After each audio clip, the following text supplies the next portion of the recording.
Welcome to the Mindset Architect podcast, where it's all about creating the life you want, the business you want, and making a real difference. Join us in unlocking the code to true success. And now your host, Tony Caliendo, Master Coach with Rethink Coaching.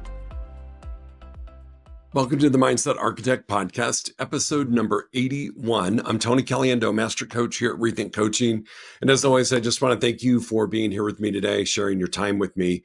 Time is our most valuable asset, and the fact that you are sharing yours with me truly is appreciated. So today I want to talk about where we are.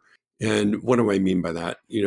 From a calendar year perspective, and depending on when you're hearing this, regardless if you're at the end of a quarter or not, I think this information is valuable for you. But here we are in real time at the end of quarter one. So we're halfway through the month of March. We just have a little bit of time left in physical quarter one to achieve the goals that we set for ourselves to accomplish as we move forward throughout this year. And it's really a good time to do some reflection. And that's what I want us to talk about today, is just to spend a minute reflecting on where we are and all of the lessons and all of the things that we're going to talk about really are geared to just helping you gear up for a really successful quarter two, regardless of what happened in quarter one.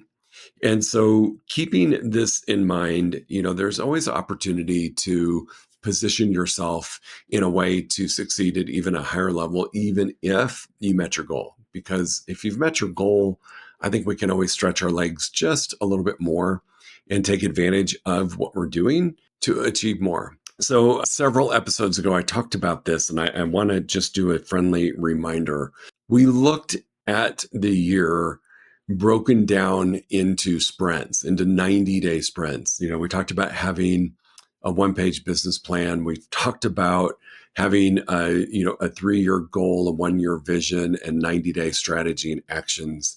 And I just want to remind you of that in case you have fallen back into some old habits where we're just focused on end of year goal and we're not really paying attention to what's happening right now and looking at it as just a smaller sprint of time and getting excited about what you can accomplish in 90 days. I cannot tell you what that has done for myself, my company, the clients that I coach, to just look at things in 90-day sprints. Usually our annual goal is big. And when we look at that, sometimes when we're in Q1 and we are just starting to gain traction, or we're maybe a little bit behind in our Q1 goal, it still feels so significant. There seems to be such a gap between where you are and where we want to be at the end of the year that sometimes that can get in your head and mess with you a little bit. So for the purpose of this episode and the purpose of as we look to things as we move forward, I'm going to invite you to think about living in that 90-day chunk of time and just focused on that, because we know if we accomplish a solid 90 days that we can carry that forward to our next 90 days, to our next 90 days, and then to our last 90 days of the year and achieve a goal in a way that we maybe haven't done in the past. So if you aren't thinking like that, I'm just really inviting you to take a moment to think about condensing the time, doing it as a sprint, and really celebrating that and focused on that goal, that quarterly goal. So the number one thing I want to talk about, and this happened to me, early on in my real estate career. It was one of my favorite broker managers who really shined the light for me to kind of get out of this playful entrepreneur energy that I was in, to really treating my business like a business. And I can remember she walked up to me and she asked me what my goal was for the year. And I stumbled, and thank God I remembered what it was. And I shared it with her. And then she asked me what my actuals were. Like, what are your actual numbers? What about your lead gen sources? And she just kind of drilled me on critical numbers that were indicators as to if I was achieving goal or not achieving goal. And I couldn't answer the question. And I felt embarrassed, because when I really stopped and thought about it, I thought, how silly that I don't know my own business's numbers, my own numbers. I mean, I'm in it doing the work. But she really helped me see that that there's an importance to knowing your numbers at all times. That at any given point, you could share your goal, your actuals, the gap you have, what you're going to do to shore up that gap, what has worked well, what, lead gen sources, what are their conversion ratios. Knowing that stuff makes such a difference in your ability to get to goal. Otherwise, we're just kind of playing around and dabbling. And then I can tell you what happens because I've seen it happen a million times. Come October 1st, when we're talking about end of year, we have an oh moment, not an aha moment. We have an oh moment where we realize that where we are compared to where we were supposed to be, and the gap between actual and goal is so significant that our Q4 is about to become miserable. And we're going to challenge ourselves to close the gap and to do things that we didn't do all year long to crush this goal. And we usually are setting ourselves up for massive failure and disappointment. So when Rhonda asked me that question, and she really drilled down with me on the importance of knowing why I needed to know my numbers, that changed everything for me. And what I find to be humorous about that is when I was in my previous corporate job with Marriott Hotels and I was an executive, I knew each of my department's numbers. I knew what each department needed to do. I was following that. I was tracking it. I was monitoring it. We were adjusting. We were making changes. And I don't know what or why it happens when we move into real estate that we treat it a little bit more casual. And we just think that if we just do some activities, we'll get to goal. And we don't measure.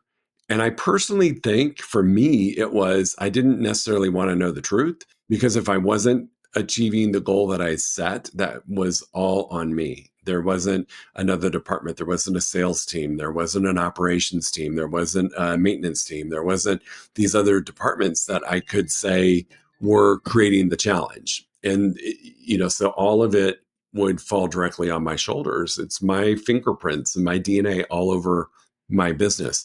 And I think that's why I chose to ignore it, because it was such a uncomfortable level of accountability for myself to really take a look at what I was truly doing.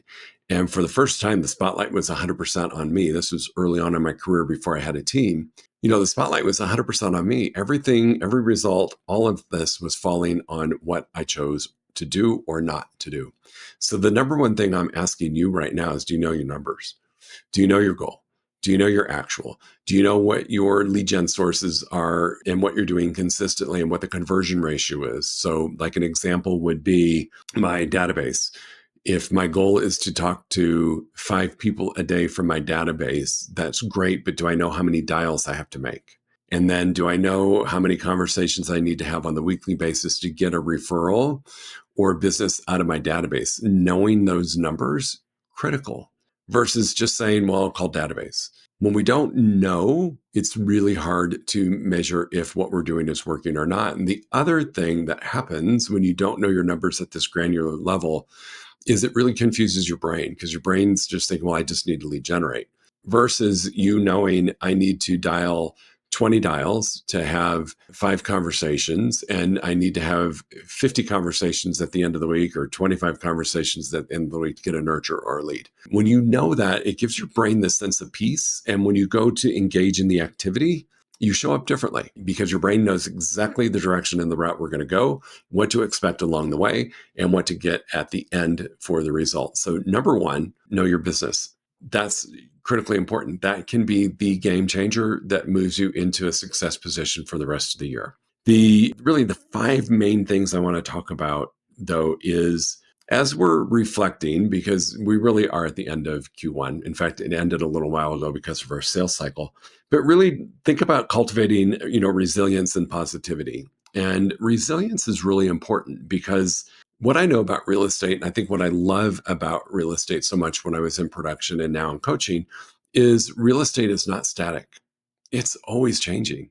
And, I've written and performed several contracts in my lifetime, hundreds and hundreds, thousands of contracts when I was in production, and especially when I had a team. And I will tell you, the statement that real estate is not static, is always changing, is never more true in every transaction that you do. There's always something, there's always a lesson, there's always something comes up that we've never done before. So the spirit of resilience has to be present in viewing it as an opportunity and excitement versus constantly changing. So cultivating a culture of resilience and positivity is really important because we are not static. Just when you think you've learned it, the local board you're part of changes a contract, or NAR comes out with a different set of rules, or there's just a change, interest rates, supply, all that stuff. Number two in cultivating resilience and positivity is just take a minute to look at what you did well. Even if it didn't result exactly in 100% of the goal that you thought you would get out of that activity, honor what you did well. I think it's important. A lot of times we always go to what we didn't do, how we failed.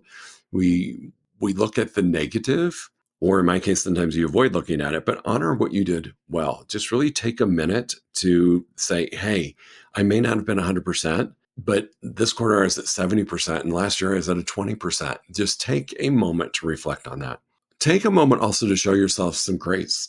I think a lot of times we treat ourselves like a machine, like we're this machine in the back room that's just working and there's no human element to it, but there is a strong human element to what we do. So show yourself a little bit of grace if things didn't go exactly as you had planned, and just know that we've got opportunity to adjust. The other thing that I think is really important in this resilience and positive building state is really take some time and reestablish and reconnect with your goals. I think we've heard it from Simon Sinek. We've heard it from other great leaders. What's your why? What's your why? What's your why? And I think it's really, for me, when I am taking a moment reflecting where I am versus where I was supposed to be, or even if I'm at goal, really just taking a look and reestablishing that connection to the goal. What's the impact that it's going to have on me? What's the impact it's going to have on my family and friends? What's the impact it's going to have on my team, if you have a team? And then what's the impact on my legacy? Because I think we lose sight of the bigger picture of the goals sometime as to what they will do for you. We just look at it as this task or this benchmark that we have got to get to, and we disconnect from the fact that when we get there, it has an impact on you. It has an impact on your family and friends. It has an impact on your team. It has an impact on your legacy. So reconnect to those. In the one-page business plan that we talked about end of year last year, this was a really big thing to really sit with it. And what I challenge myself to do is to identify what the impact will be when I achieve the goal on those certain areas. Now, for myself, I look at that, but the one that's more important to me is my team, my family, not in that order, family first, family, team, and legacy. Because if I didn't hit goal and the impact will be negative on those folks in those areas, am I comfortable going and having a conversation with them and just saying, hey, I just need to let you know, I showed up at a 70% in Q1, which is going to have a direct impact on you, because part of the goal is to do blank with you, or to do blank for you, or to do blank in this area. And that's just not going to happen if I continue down this path. Be willing to have those honest conversations in reconnecting with why you're doing what you're doing. It makes the goals come to life. It makes them have energy and meaning versus just a number that we're striving for. So reconnect to the goals and the impact in those four areas: yourself, your family, friends, your team, and your legacy, to really get some emotion attached to those goals. So, and the last thing I'll say in that area about resilience and positivity is really just stay focused on the controllables. Do not get caught up in the craziness of what's going on in certain aspects of the world right now, and just focus on what you can control. Give that your energy, and it will serve you well. Number two, assess your business practices. I know this seems crazy to say this, and it kind of ties into what I opened this podcast with, but really analyze your metrics. Know your numbers. Your numbers are your story. Your numbers are the path you're on to either get to, or to fall short of, or to exceed goal. And it's really important that you know your business practices inside and out. Much like when my manager came up to me and asked me my numbers, I would also expect if anybody came up and asked me how I get my business, I would be able to have that conversation with them about my business practices and what that encompasses and what those activities are allowing me to do to get to goal. So analyzing those metrics.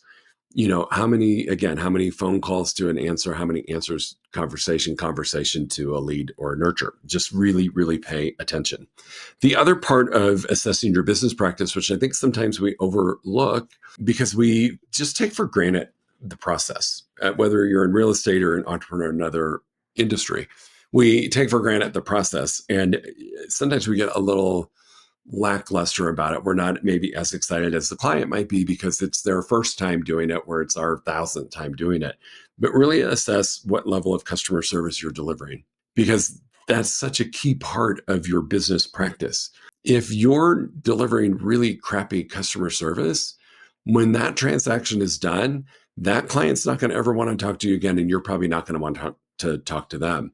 And that is not the goal. The goal is to deliver such an amazing experience that they want to stay connected to you for the rest of their life in that capacity, whether it's real estate or whatever industry you might be in, and that they're going to be your best walking billboards to refer business to you. So pay attention to the level of customer service you're delivering. Sometimes when we're shy of goal, we get a little more aggressive or needy. And it shows that we might be a little pushy because we're pushing people to do something because we got to get to a goal or get money coming in. And our customer service can, quite frankly, suck. So take a peek at what level you are delivering that customer service at, and are you okay with it? Would you want to receive that same level if you were the client versus the person leading the charge? Take a peek at your marketing, take a peek at your consistency, your follow-up, your closing skills, your scripts. Just assess all of that in that business practice. If you're having a lot of conversations but lacking conversion, pay attention to the words you're using. Pay attention to your energy. Pay attention to the thoughts you're having. Really kind of assess what's going on with that. Am I following up enough? Am I showing up consistently enough? What are my language patterns or my language skills to keep the client engaged and moving forward and saying yes? So take a peek at your marketing and really look at how that looks, as well as your abilities in showing up in terms of consistency, follow-up. Are you closing, and what your skills are? Number 3, strategies for achieving your goals, putting plans into action. We talked about this on several podcasts. I'm not going to give this a ton of time, but going from plan to action sometimes can create a little bit of angst. And so number 1 would be just, again, looking at those strategies in a way that, are you able to put it into action? Are those ideas that you had and the action plans with it, A, are they in alignment? And B, do you know how to do it? Get really clear on how you can put those plans into action. If I've got an action item on my business plan and it's supposed to be happening weekly, and I'm not doing it simply because I don't know what to do or know how to do it, there's a huge opportunity for me to put the plans into action. Just go get some help. Go to a peer, go to a training, hire a coach, do whatever you need to make sure that you're able to put the plans that you have, these strategies that you've so meticulously created, to put them into action. Make sure that you can measure them. There's nothing worse than thinking you're doing all this activity, and then the first time you go to measure it, you're like, oh my God, I only talked to 2 people a day. I was supposed to be talking to 10, because we're not measuring, we're not looking at it. The other thing about, strategy for your achieving goals and putting things into action goes back to the 90-day sprint, but have a 3-year goal, a 1-year vision, and a 90-day strategy. I think that's really critical for getting plans into action. Again, I like melting it down to 90 days because that's easier for my brain to process. I just have 90 days. That's it. It's not 365. I'm not going to give myself a pass that, well, it's only March. I've got until December. No, I am looking at the next 90 days only. And I know when I meet that goal for that 90 days, I'm setting myself up for success for the remainder. So take a peek and make sure you always know your long-term goal, your 1-year vision, and your 90-day action strategy. And the other thing that I think is really important when we're looking at putting plans back into action, or reinforcing or refortifying the actions that we said we were going to do, is take a peek at what you've done. And I love this question. What did you do that you hope you'll do again? And what did you do that you hope you'll never do again? And I think that's a really empowering question to ask yourself when you're reflecting on the previous quarter. What did I do well? What would I like to do again? What did I not do so well and never want to do again? That is such a powerful question to ask yourself. And it's really telling of what you can do to move your business forward. Number 4, have some self-compassion. We really are hard on ourselves many, many times when we don't need to be. Navigate the setbacks. Just know that it's possible to have a setback. It's not the end of the world, right? It's how we respond to it, how we react to it, and what you can do to avoid burnout. So, navigating those setbacks and avoiding burnout are really important when you're showing yourself a smidge, actually a lot of self-compassion. So show yourself grace, be honest. If you can't be honest with yourself, my goodness, we've got bigger issues. Take a look at the setbacks as lessons. What caused it? Could it happen again if I don't change? What do I need to do differently? What's going on with my mindset around it? Journaling is probably one of the best things you can do in this area when you're looking at setbacks and you're looking at ways to stay engaged and not be burnt out. Hire a coach. Invest in yourself. Best thing you can do. And I'm not saying this as a coach. I'm saying this as somebody who has multiple coaches. It is truly the best way to navigate setbacks. It's the best way to avoid them. Yet it's really a great place to be when you've had one and you just need a little bit of help getting out of it. Having that third party, that outside person influence and help you see things differently is huge. Avoiding burnout, I think it's really important that we do what we need to do to recharge our batteries. And I know that's such an overused phrase. And I always laugh because I think, you need to unplug to recharge. Well, that doesn't really make sense, right? You need to unplug, disconnect to connect. And so be intentional about what you do to build in some time for whether it's working out, healthy eating, date night with the spouse, date night with friends, whatever that needs to look like, that you're building in and honoring time away from your business so that you can show up completely present and not burnt out. It's really, really important.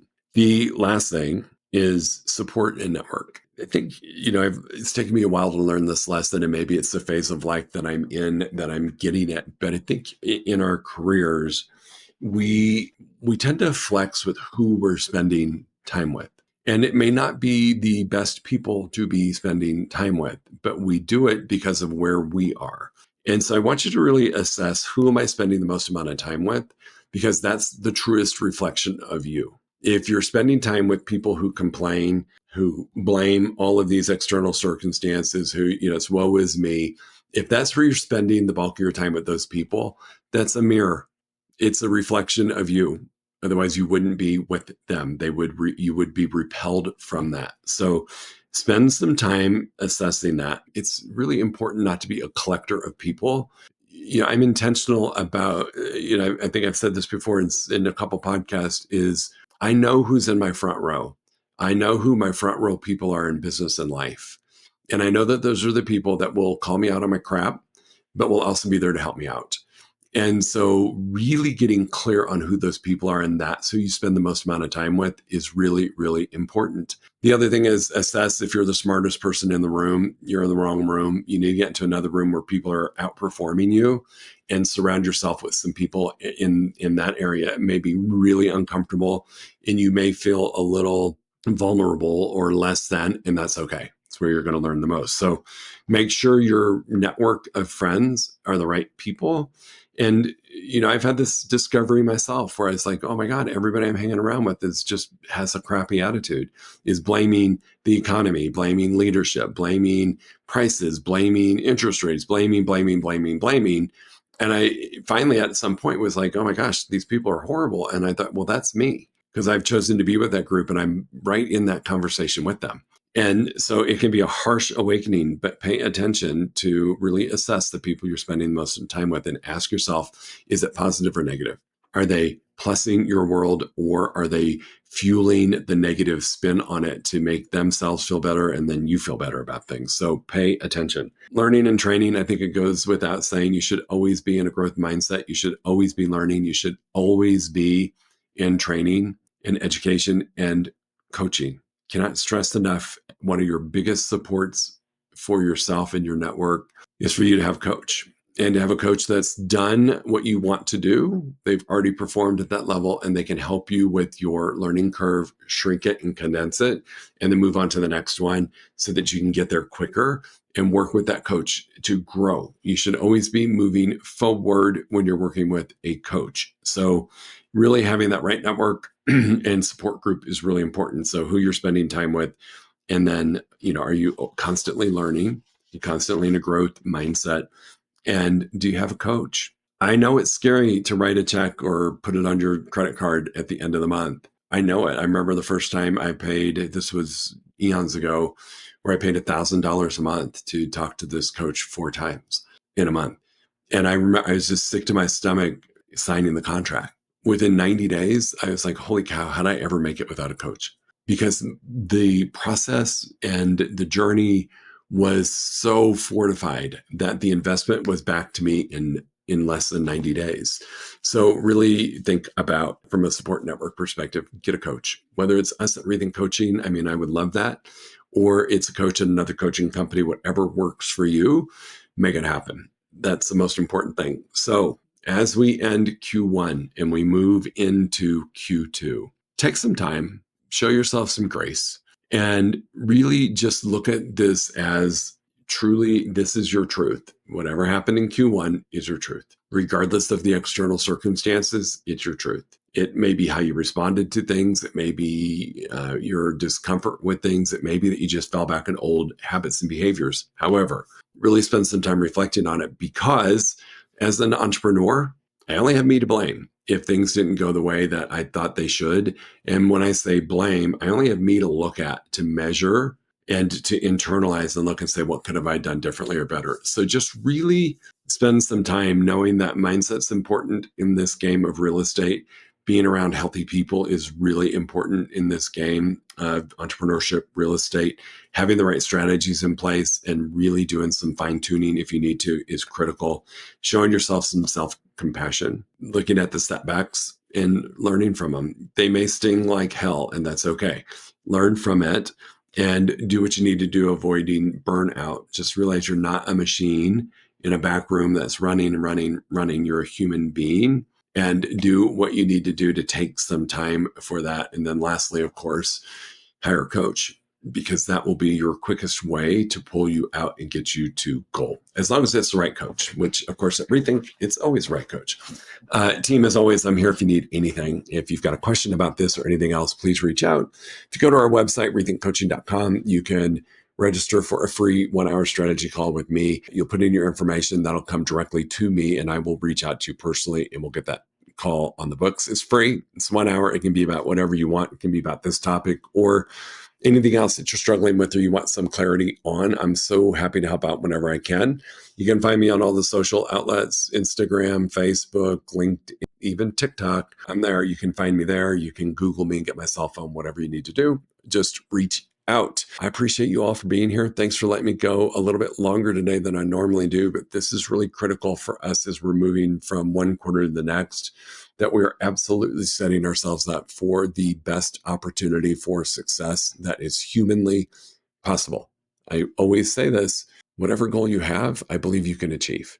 I don't think there's any goal out there that is not achievable. It just takes dedication, focus, accountability, awareness, and consistency. That's it. All right, make it a great week, and we'll see you next week. Take care. If you enjoyed listening to this podcast, you must come check out the Mindset Architect Group Coaching Program. It's our monthly program where we explore the power of your mindset, help you identify what you truly want in business and life, and then help you reach those goals. Come check us out at rethinkcoaching.com/group-program. That's rethinkcoaching.com/group-program. We'll see you there.